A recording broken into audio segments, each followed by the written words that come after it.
Welcome to this month's virtual community meeting, where we will be hosting a conversation between Board Chair-elect Katherine Perez and special guest California State Assembly Member Reggie Jones Sawyer Sr.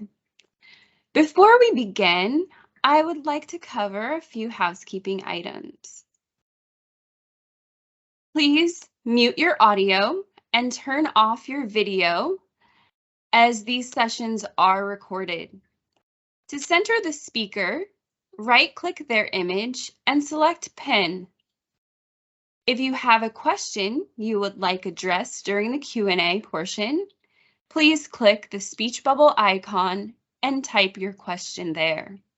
Or send an email with your question to info@skidrow.org. Now, for the agenda. We will begin with This Month at the Trust, presented by Jet DOYE, Chief Advancement Officer at Skid Row Housing Trust, followed by a moderated conversation between Katherine Perez, our Board Chair-elect, and California State Assembly Member Reggie Jones Sawyer Sr. Then Jet will share some information on SB 679 and ways that you can take action and get involved with the trust. Then we will close with an audience Q&A. Now with that, please welcome Jet DOYE with This Month at the Trust. Hi, everybody. Thank you for being here today. I am so excited that we have Assemblymember Reggie Jones Sawyer and our Board Chair-elect Katherine Perez here with us today, and I'm really looking forward to their conversation. I have a couple of important updates for everybody. This month we had 31 move-ins, which includes 23 people at the Cecil Hotel. So we are so proud to have welcomed 31 more of our formerly unhoused brothers and sisters home. The Health and Social Services team is busy bringing back the storied domino tournament, Slammin' to Bones, which is October 28th at the Star.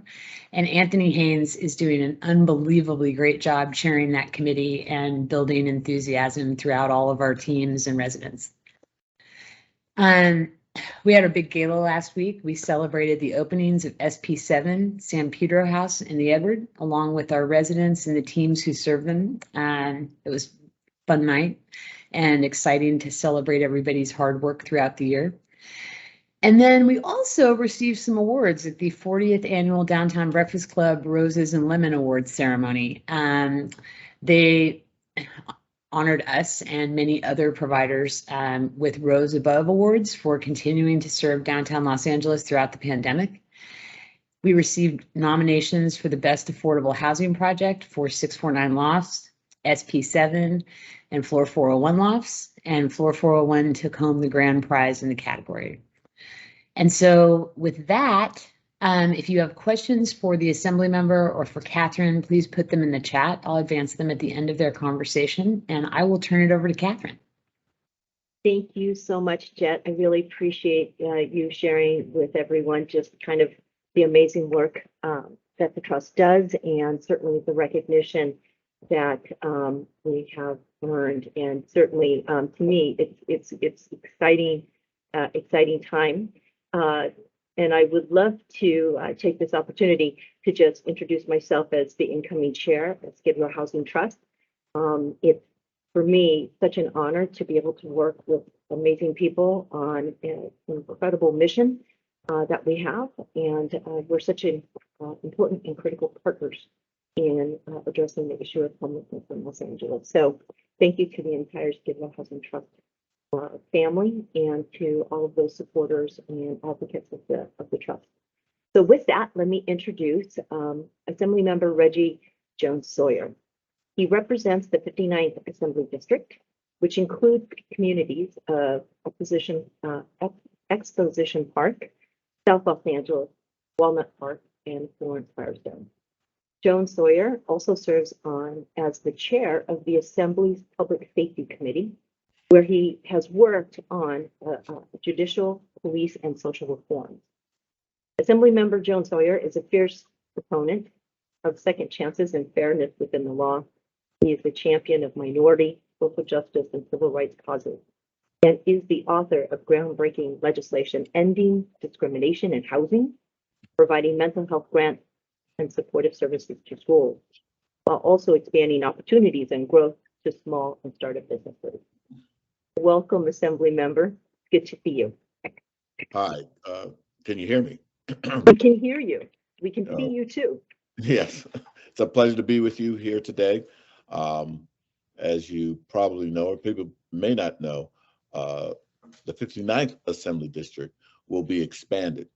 Come November, probably January for sure, after re-election. And because of redistricting, I will have Skid Row in my district. I gotten thinner and narrower, so now I go from Skid Row all the way down to Imperial Court. So homelessness, housing, and disadvantage will be probably the #1 thing that I'll be working on over the next 2 years, because I term out in 2024. So I want to get a lot done before I leave. Well, it's exciting to have you, and it's for us an opportunity to not only have you represent us in the State Assembly, but also to hear your commitment on the issues that we'll be addressing. But let me go ahead and get started with a few questions for you. And we're so grateful to have an opportunity to speak with you. We heard you speak at the late Bill Russell late Bill Russell on the Assembly floor in August, and our team was very moved by your comments that he did not have to scream or holler to be heard or to get his point across, but instead stand in his conviction. Our audience would like to get to know you a little bit better and hear about what you how you lead your life of service and what's your signature style. So many of you know, many of you may not know, my uncle was one of the Little Rock Nine, one of the 9 kids that integrated Central High School in 1957. And there's a classic picture of my uncle, Jefferson Thomas, standing next to a fence post, a wooden fence post. And across the street are about 100 students, white students, yelling at him, cursing at him, and really giving him a hard time for trying to integrate Little Rock Central High School in 1957, an all-white school. They had to send the National Guard out to protect those kids. On this particular day, they forgot to pick him up, and he was out there by himself. And if you look at the picture, the NAACP taught him nonviolence under Reverend Lawson, who's out here now. He's very stoic, and he doesn't show any emotion.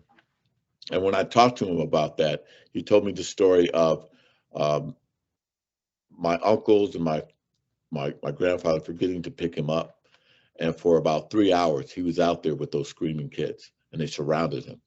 They kicked him, they spit on him, they called him every name imaginable, trying to provoke him, and they never did. And he said what Reverend Lawson taught him was, you don't let bullies, you don't let racists, you don't let the Klan or other white supremacists get under your skin. You never let them see you sweat. And if you look at his expression, it is, I don't know how he did it. He's 15 years old. And if you know anything about yourself, my 65-year-old self has a hard time not exploding and yelling at people when they come after me. But what he showed me was, you don't have to take in all of that verbal abuse. He taught me how to have it just roll off your back and not to incorporate it, because that's not you. And what they say about you is not you. And so he had by the time they got to him, the crowds had gone. He had dried spit all over him. It was a horrendous thing, and he was basically in shock. His nickname, because my family is very resilient, his nickname is Freeze, because he was frozen to that pole. And they teased him about that from then on. But in one way to tease him about it so that he would get over it, so he would be traumatized by it. And it also showed the resiliency of a family, and how your family and who really cares about you can come together and make you whole. I think what is interesting for me about Skid Row, what I'm learning about foster care, about homelessness, houselessness, is that family structure that I have. I was very, very fortunate to have that. I was very, very fortunate to have uncles and aunts that would intercede to make sure I stayed on the right road. And I had a full family system. If we could recreate that on Skid Row, if we could recreate that in a lot of disadvantaged communities, I personally think we'll go a long way into improving the life of people who don't have a lot, don't have things. But at the end of the day, I will leave you with this. There was one, my uncle always said, there was one kid. He said, there was one white kid who came up and said, hey, this is wrong. Why don't you guys leave him alone? Can't you see he's not doing anything? And the crowd dispersed. When my uncle saw him the next day, he went up to him and thanked him, of course. But he also said, you know, what church did you go to? That was a very Christian thing you did. You know, you obviously, your parents taught you well, you God and your nature. And the guy said, I'm atheist and my family's atheist. I did it because it was the right thing to do. And that's always stuck with me, that no matter what the crowds are, even if you're on the other side or if you belong to a certain group, you got to stand up for other people, and no matter what is going on. And so I've committed my life to standing up for the ones that have the least amount in the society. And maybe in some ways I've come full circle. Maybe this is, my uncle's passed on, so is my grandmother and grandfather. But maybe this is what I'm supposed to be here to do. Maybe this is where I'm supposed to make the biggest impact, to really get involved in the houseless issue, and take it to the next level. So we ultimately figure out how to get this done. Assembly member, that first of all, thank you so much for the moving personal story of your life journey and those of your family. For all the time that I've known you and your work in the assembly and also in communities, it just strike a nerve with like public service and what that means in terms of our purpose. And I share in that the ambition of mission, and so that's I look forward to working with you arm in arm as we tackle this very challenging issue of homelessness in Los Angeles. And we are at the Trust. We're very excited that you will be representing Skid Row Housing Trust starting in November. Your work on budget matters to support programs and services resulted in some significant wins for Assembly District 59. Can you share some of those with us and changes that are in store for the district? So I'm gonna brag a little bit about myself. So I was elected in 2012. And those of you who remember what the budgets were like before 2012, they were horrific. And maybe horrific doesn't even sum it up. And the things that people needed to do to balance the budget, which meant cutting resources, whether it was in educational system or in the homeless system, or just all of the safety net services that we had out there, we cut in a dramatic way. And so when I came in 2012, all I heard was, this job, being an assembly person, is the worst job you could ever have, because all day long, all you're doing is calling people and saying, I'm only cutting your budgets by 10%, or I'm only cutting your services by 50%. And there were some cases where you would tell people, we no longer can fund you. My predecessors, I don't know what that's like. Since I've been elected, we've had nothing but surpluses in the budget. We've had historic surpluses over the last 10 years. This year of $98 billion. I'm sorry, billion dollars. And so during that time, I worked real hard to get $30 million for Kedron to do mental health services in South Los Angeles, because it's on Avalon in South Los Angeles. And we know that the hub of mental health for African Americans, Latinos, we don't do that. We're very mental health averse. And so to have a mental health institution in the heart of South LA seemed really important. And they have to reconfigure how they do mental health. And part of that is the construction of a new mental health facility. $30 million we put up. I think it's going to be over $100 million to build a new center that's going to be state of the art to be able to deal with the mental health in South Los Angeles. I also knew that young people, when I met them in prison, a lot of them had mental health problems, which caused them to do some of the most horrendous crimes you've ever seen.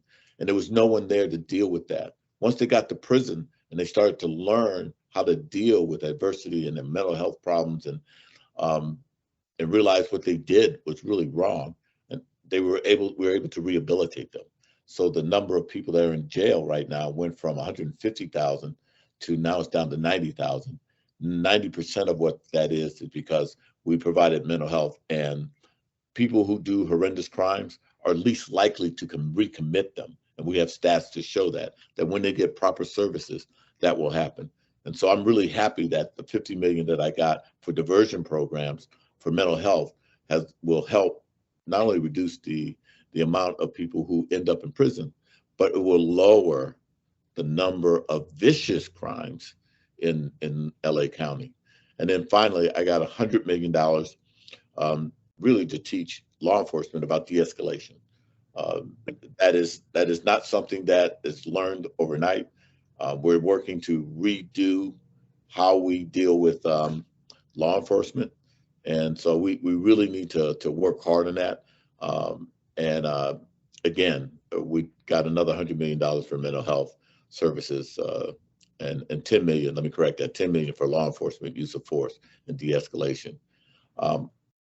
Right now, I think our society, or what's happening in the streets, if we can get a handle on the mental health problem that we're having in the state, in this country, it will go a long way to reducing the amount of people who remain on the street.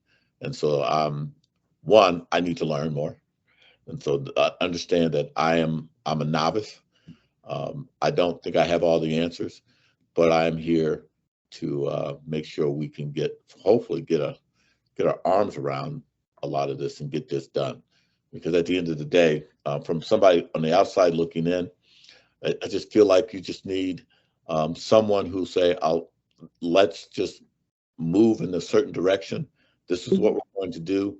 Let's pool all the resources, because we have a gang of money, a whole bunch of resources. But they're just in different buckets, and we need to coordinate it to make sure that we can be the best we can be at curing homelessness here in Los Angeles.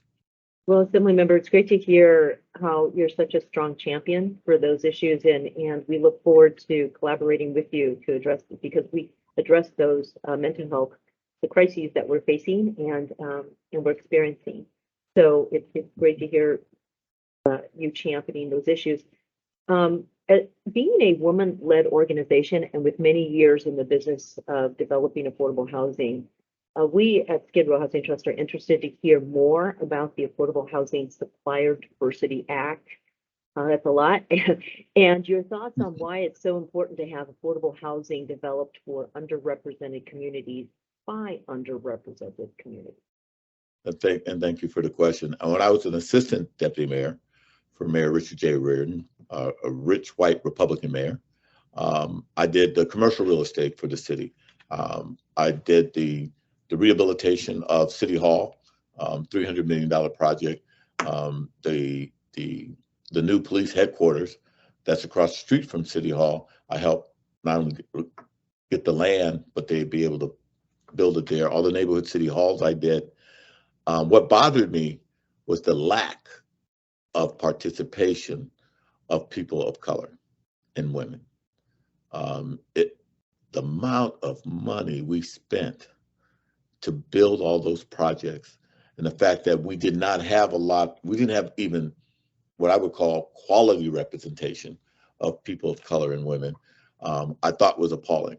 I did my best to get as many subcontractors involved, but I always felt like they could never become primes because we just either didn't give them enough work or we didn't give them enough funding or financing or whatever is needed to move to that next level. And so one of the things I want to do is just show the lack of diversity that's in the supplier chain. And what this bill does is start to aggregate those numbers so that we can then focus like a laser and be intentional about making sure that people of color are in the housing chain, especially now. Look, if you told me 10 years ago that the residents of Los Angeles City and the residents of Los Angeles County would self-tax themselves so that we could cure the problem of homelessness and houselessness, I would have bet the farm they wouldn't do that. But they did. And they did to the tune of an amazing amount of money. And so this is, for us to be building all of this for people of color and not have people of color involved to also be able to benefit from this economic engine. This is a huge, this could be a huge economic engine for people of color and women. And for them to be shut out, I think that in a lot of ways is criminal. And so that's what this is about. How do we make sure that women and minority-owned businesses get involved in the supplier chain for housing? Well, I agree with you. Thank you, Assemblyman. I agree with you that the amount of housing development and affordable housing development in Los Angeles is going to be substantial, and we do certainly with the housing bills that were just passed yesterday, signed yesterday. They're going to accelerate what we hope is a new construction of new housing, production and new activity in development. So that is very exciting to hear, and certainly we at the trust are hopefully going to be involved and part of that. And let me go specifically to one of your bills, AB 1766, also known as the California ID for All Act, which would expand the access to state-issued identifications to everyone, regardless of immigration status. Can you please share with us the importance of the bill and how it can help to remove barriers to both accessing healthcare benefits and housing? So let me just start with, because there've been I've been attacked for my commitment to helping immigrants, and I will just say now and forever, I am unapologetic when it comes to my support for making sure that immigrants are able to come in and hopefully become citizens of this great country. We're in California. Let me say that again. We're in California, and we have a governor and we have a legislature that is not going to ship immigrants who just try to get in this country off to different parts of the country in some political pawns, in some inhuman display of political politics that should never be involved. And so when we signed the bill so that immigrants could get driver's license, we forgot about individuals who may not drive, and that probably the seniors, women, that left them out from being able to have IDs. But what that meant also means that they would have trouble renting an apartment, cashing a hard-earned check, or just being able to identify themselves when they come in contact with law enforcement because they don't have the proper ID, which could ultimately impact them adversely. Especially when you're looking at, in California, 1.7 million, I'm gonna call them Californians, that are in this state. And so with no ability to be recognized due to the lack of their identification for just basic stuff, as I mentioned earlier. And so that's what that bill is about. It's about bringing people out of the shadows and into the light, and letting them know that even though they have this, they're not going to be shipped off or prosecuted, or people they're not going to have immigration come after them, that we're going to accept them, everyone, as full citizens. And the most important, that we will give them the same rights that we take for granted. Think about it. We take for granted about a driver's license and the power of a driver's license, or we just take for granted the power of an ID and what it can and can't do. And when I learned that there are a lot of people that are disadvantaged from not having that, it became really important for me and several others in the assembly that we do something about that. Well, I completely I understand that that other governors and the sorts are taking fairly depraved actions against the most vulnerable people, and using them as political pawns. Don't get me started, but I will say that it is exciting to have the generosity from leaders like yourself, but also in the state of California, that people know that they can come, be respected, be treated fairly and with justice. And I greatly appreciate, and I know the trust greatly appreciates that humanity that we're displaying to those who are in vulnerable and desperate situations, and just trying to benefit their families. So I appreciate that. I have a few more questions, and then if people have their own questions for the assembly member, please put them in the chat. We'll make sure to get those. My next question is, a couple months ago, we had a reintegration case management specialist from the Flintridge Center as our guest. And our audience is acutely aware that reintegration is an uphill battle for most, even without the addition of other obstacles.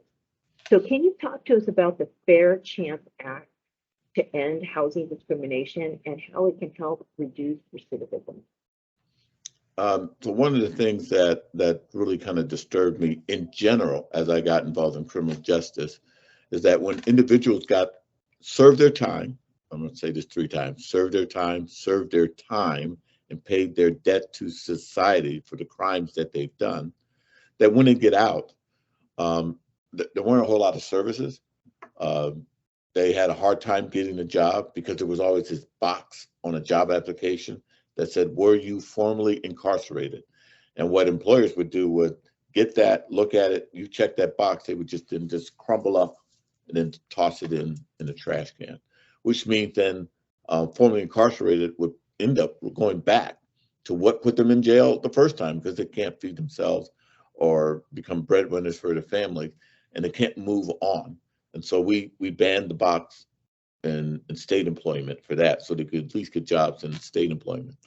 And then we started to find out about housing, that there's the same box on rental applications. And so we wanted to ban that box because landlords all across the state, especially in disadvantaged areas like South Los Angeles, my district, landlords, and I would call them, because they were unfair, slumlords, would then look at that box and then crumble up their applications, even though many times an individual may have been out on parole for 10 years, been an excellent citizen, deacon in their church, raising their family, hasn't caused not one iota of problems in the community. But when they see that box that they checked, they couldn't get a better apartment. They couldn't move out of the community. They couldn't. And so we wanted to just ban that box on all of those applications. You then would interview that person. If you wanted to give that person an opportunity to rent in your facility, you can then do a background check, because we also want to be sensitive that if there's children in your building and someone had been a pedophile, child molester, you probably don't want that person in your building. So we're not saying everybody should that, but if you've been a great citizen and you feel like this person would be a good tenant for you, then you should be able to allow them to move in. But when I grew up, it was you probably had the same thing. Yeah. You would always been told first impressions are most important. Yeah. So the only impression you got of me is that little box. I know. And you don't ask me any other questions about who I am as a person, then that's totally unfair. And so that landlord can still deny you access, Mhm. but I'm an optimist. I think once we start to understand that the formerly incarcerated, like people that are houseless and on the street, once you know that they are good people, and that if you're given the right chance and the right opportunity, you can bring them in, and we should bring them in and bring them in so they can become part of our community. There's about 161,000 Californians experience homelessness today. I think a good portion of them may have some kind of unfortunate criminal record, which then makes it even more difficult for us to find them housing. And so that's why the Ban the Box was so important. And I've been working on this for 4 years now, and I still got a lot of work to do to try to get this through. And I feel we're going to get there, where we've come closer than we ever have before. And maybe with your help and your assistance, we can make the case to some of my colleagues and to the tenant associations, the renters associations, that this is not a bad idea. Matter of fact, it's a good idea. And we're not putting your property at harm. We're not putting your financial interest at risk. And most important, we're not going to put your other tenants in harm's way and at risk. Well, I appreciate that. And we can start the Ban the Box campaign right now and begin to just call it what it is. And in my personal life and my family, we have had similar situations where previous life, mistakes have hung with them for an extended period of time, and it makes it very difficult to find that new direction and start a new path when you have those kind of historic issues just carrying like luggage. So Yeah. let's get rid of the box. Thank you for that. So my last question is, from your point of view, and I think that this is one where I'm very excited to hear your response. What changes do we need locally on a state and at a federal level to meaningfully address the issues of discrimination and racial disparity that exists in the housing and homelessness crisis? Because it is fairly. So I probably should have mentioned, I'm chair of public safety, and I firmly believe we've got to change the narrative of what a homeless person or who a homeless person is. I think we have this terrible view of people who aren't able to house themselves. We have this Horatio Alger thing of you got to pull yourself by your own bootstraps. I'm of the age where if a family member fell on hard times, had mental health problems, or had drug abuse problems, we would say, let them bottom out and end up in the gutter, and then have them pull themselves up. Whereas we now know you need an infrastructure in place to bring them up. And we've become desensitized, and this is probably the thing that hurts me the most. In a lot of ways, and I'm not going to blame Hollywood, but this thing where we look at homeless and houseless people almost like they're zombies, and we walk around them because we're afraid of them. We don't see the humanity in them anymore. And if we were to sit down with an individual who's houseless and say, how did you get here? You may find that they did go to college. They did have a family. And they are. Think about it. If they are somebody's father, for husband, cousin, uncle, sister, brother, and if I were to ask the question, would you leave your relative out on the street, half naked, delusional, out in the elements? The answer would be no. But somehow we don't look at houseless people as human anymore.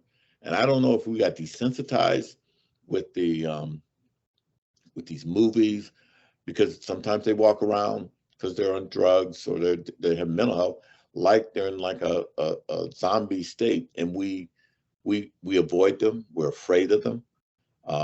When we see them on the street, we now say the crime rate has gone up, even though they don't do anything to you.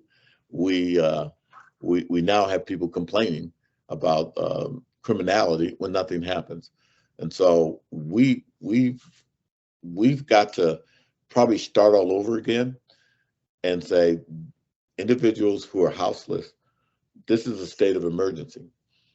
I got the TV on, and the flooding in Florida, that's all they talk about. And the amount of money and resources they're going to put in there to make sure those people are safe, it's going to be huge. Mm-hmm. We're just going to spend that money like that. We're not even, and we're sending every resource possible. Why can't we do that for Skid Row? Why can't we just say, we're going to go ahead and put the full force of the federal government, state government, local government to just clear out, just to be able to clean up Skid Row, and to create a model for every Skid Row in every city in every state. We could do that. We always do that. We're number one. And starting from that, we got to understand these are human beings that we want to care for, that we want to make sure that they're clean, safe, and have an opportunity to move back into society in the way that they should be. Well, Assembly Member, I appreciate that. We appreciate your perspective, and certainly at our gala event last Thursday night, we heard about a number of stories where people took the time to care for another human being, and it was because of that gesture of kindness and an interest to help someone in need. Those people were able to find housing in our building and receive the support that they needed. And so it's wonderful to hear your perspective, and we have a lot of work to do because there's a lot of stigma associated with homelessness. So let me get to a few questions, if that's okay, Jet. I'm paying attention to my director. Catherine, if you'd like to moderate the Q&A, we would all love that. Go for it. All right. Well, I see a few questions, so if that's okay. We have one of our colleagues from Skid Row Housing Trust, Anna Fenderson. She asked your Assembly Member your thoughts / plan of action regarding the growing tensions between residents, business owners, and encampments. And as you are aware, I'm sure Los Angeles, the city has put in place a number of ordinances, and we are looking at additional moves that address the vicinity of encampments to places of worship, schools, and things like that. And we're interested to know what your thoughts are about the tensions that are increasing between those two needs of residents and businesses, and then homeless. So I plan to probably convene a meeting with a small group of residents, business owners, and individuals that are working with the encampments, and then just break it down as to what the fears and things that business owners and residents are concerned about, and then talk to people who are with the encampments. What is it that will permanently move them away into shelters? Because I had a meeting with some businesses that generate along a corridor on Figueroa about close to $1 billion worth of business, and they were concerned about the homelessness and how they were messing with their product that they have that they were trying to sell. And the interesting thing that they said is, we are willing to help. We're willing to put our time, money, and resources into curing this. And they said they wanted to work with the city, state, and federal to come up with housing solutions that are permanent. And so I think once I can get a grasp, because I'm learning right now, what are the challenges of why we can't get something done. And I think what's been bothering me, and I'll give you this one example. When I worked for as assistant deputy mayor, when LASA was just first starting, we went down to Skid Row, and the mayor Reardon, if you didn't know him, he would just get out the car and just start talking to people. And we go, Mayor, he'd come back, and he would just start talking to people. And he talked to this homeless guy, and then he said, I need this, and that. And he said, fine. He went into the homeless shelter and said, okay, this guy out here, he needs this, and that. And he said, we got it. We can give it to him. He's got to come in. He went back out, tried to bring the guy in. And the guy said, I'm claustrophobic. Got it. No problem. We'll bring it out here. He went back in, and the provider said, by law, he has to come in here. We can't help him.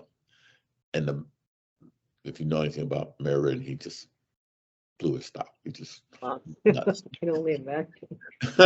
I can only imagine. He finally convinced that person to come out and provide that person services. And I just remember that look he gave to me, like, I don't understand how you could just leave this person out there when you got the keys in here. How come we're not connecting the keys and that will unlock the door to help these individuals because of some bureaucratic insanity? How do we get rid of those impediments so that we can move these things along? And so I think part of it is making sure each side understand what the impediments are, and then maybe both sides coming together and say, okay, we will knock down some of these barriers for you so you can we can all get what we want done, which is house as many people as possible.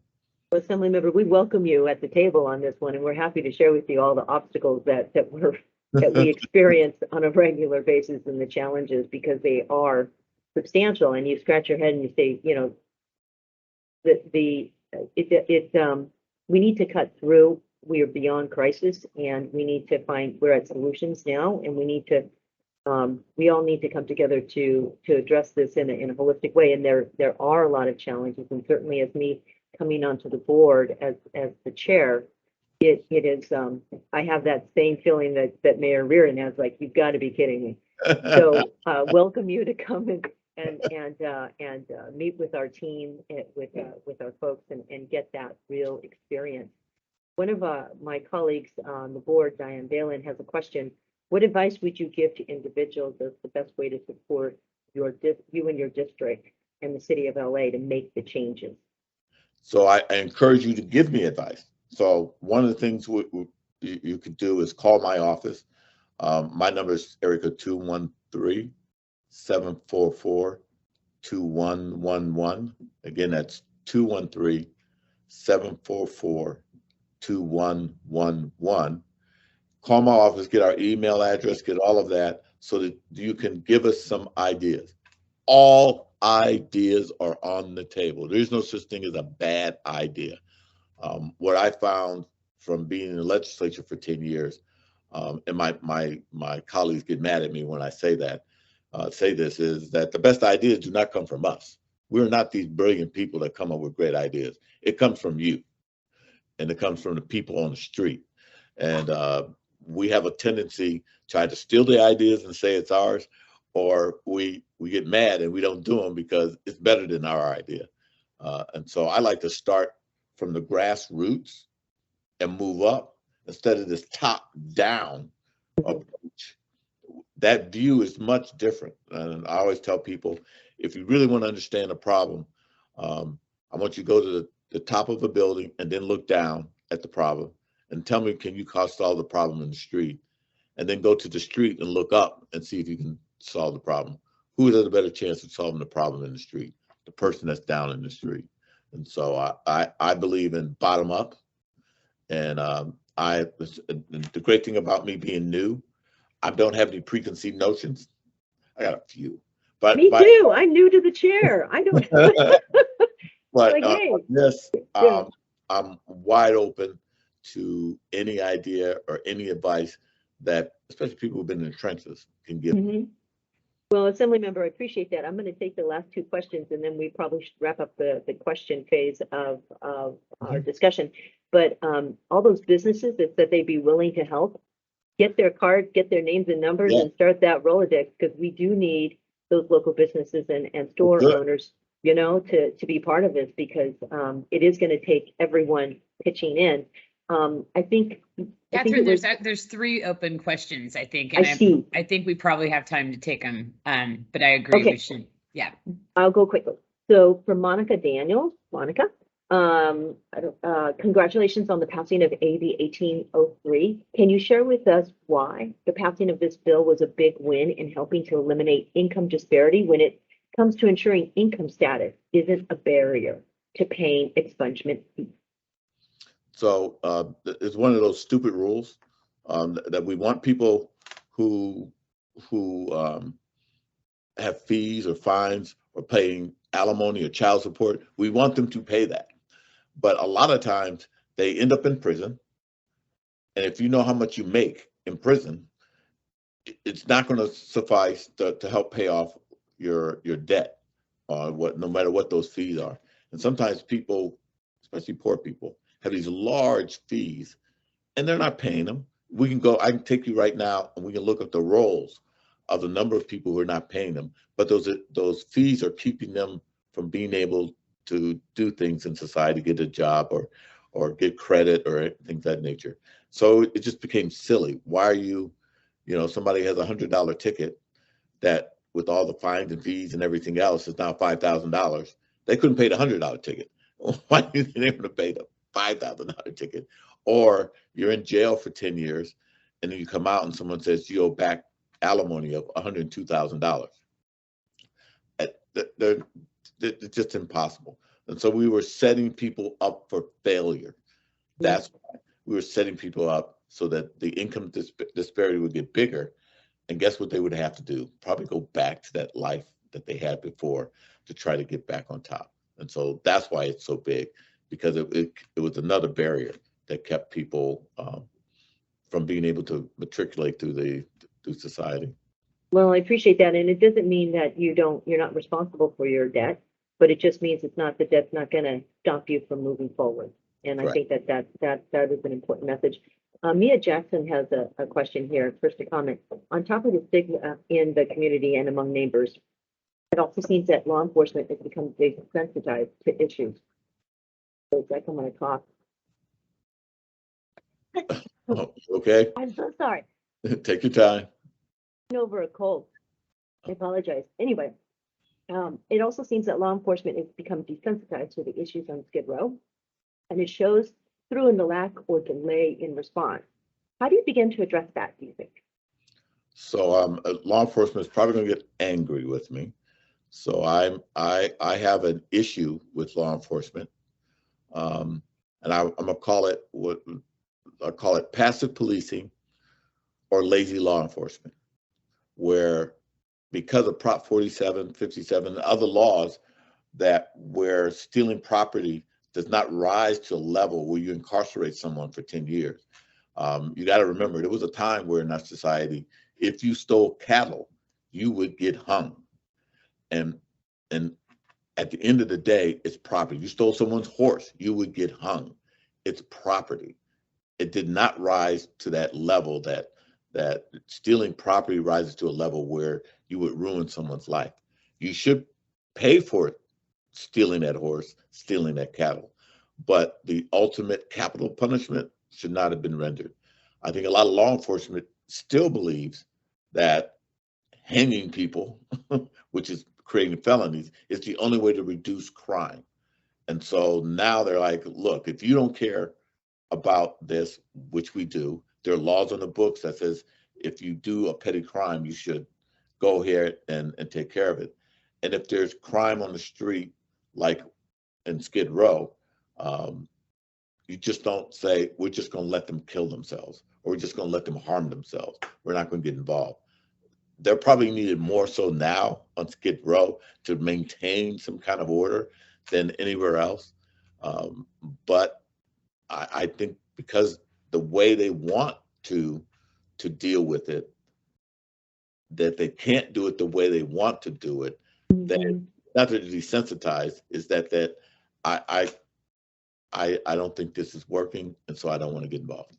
That's I think that it is. I get where it's a very difficult time right now, and I do think, Assemblymember, I think we're understanding that how to address these issues, whether it's transit or Skid Row or all these different places where we come in contact with lots of different folks, that we have to understand what is that person need versus just having kind of this one size all fit approach. It just doesn't work like that. So I appreciate that. The last question is from DeAndre Comers, and I just want to ask our last question.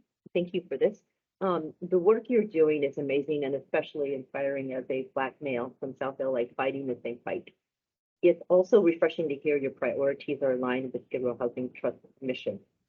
In addition to initiating the tough questions within the sector, any advice for people of color to get more involved and support the work you're doing? So I can believe the governor and I are going to have this crazy idea, almost like a Peace Corps idea. I've been talking to my staff, and I think the governor can talk to his staff as people of color, and it's for anyone, but especially people of color, as they come out of college, if they were to dedicate themselves to working in Skid Row for 5 years, we would cut, and they got loans for graduating from college.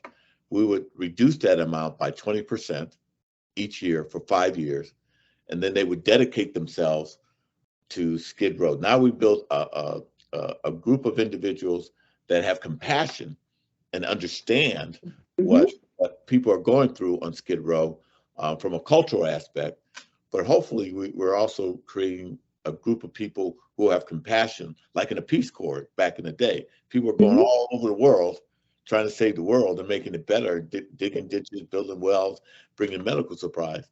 Why are we doing that here? And then as a reward or as an incentive, after 5 years, they're debt free. Think about that. Not only do we give them something for their heart, we give them something for their pocketbook.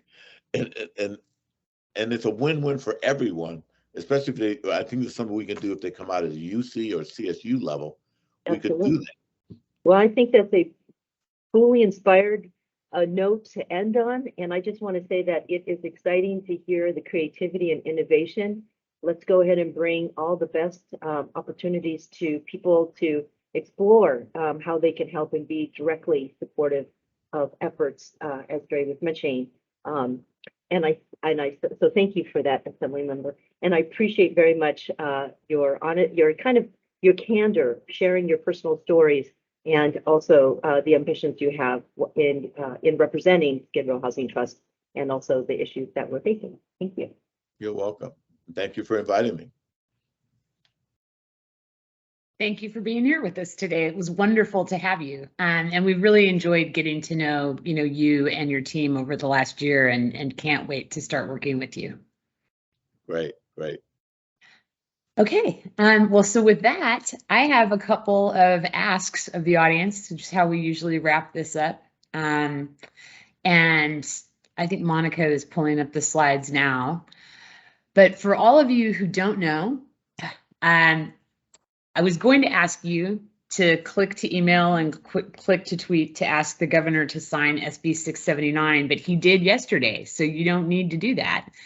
And for those of you who don't know what it is, I'd like to thank the Assemblymember for his aye vote. And really, we've been part of a coalition of over 100 organizations that includes literally thousands of people who've been working with the United Way and the Our Future LA Coalition, and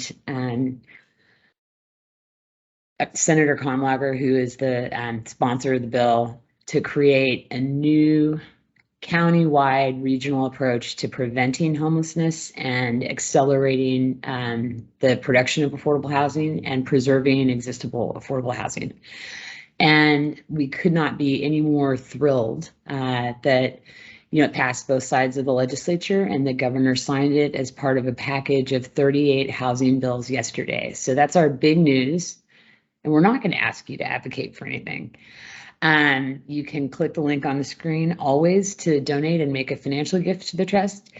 And you can click the link on the screen to sign up for our mailing list. If you're not already on it, we would love for you to be. And if you are already on it, we'd like for you to take a moment and just send it to a friend. And so with that, we will look forward to seeing you back here again next month, and really appreciate everyone's engagement and the fascinating conversation between our board chair-elect, Katherine Perez, and Assemblymember Reggie Jones Sawyer. Thanks for being here.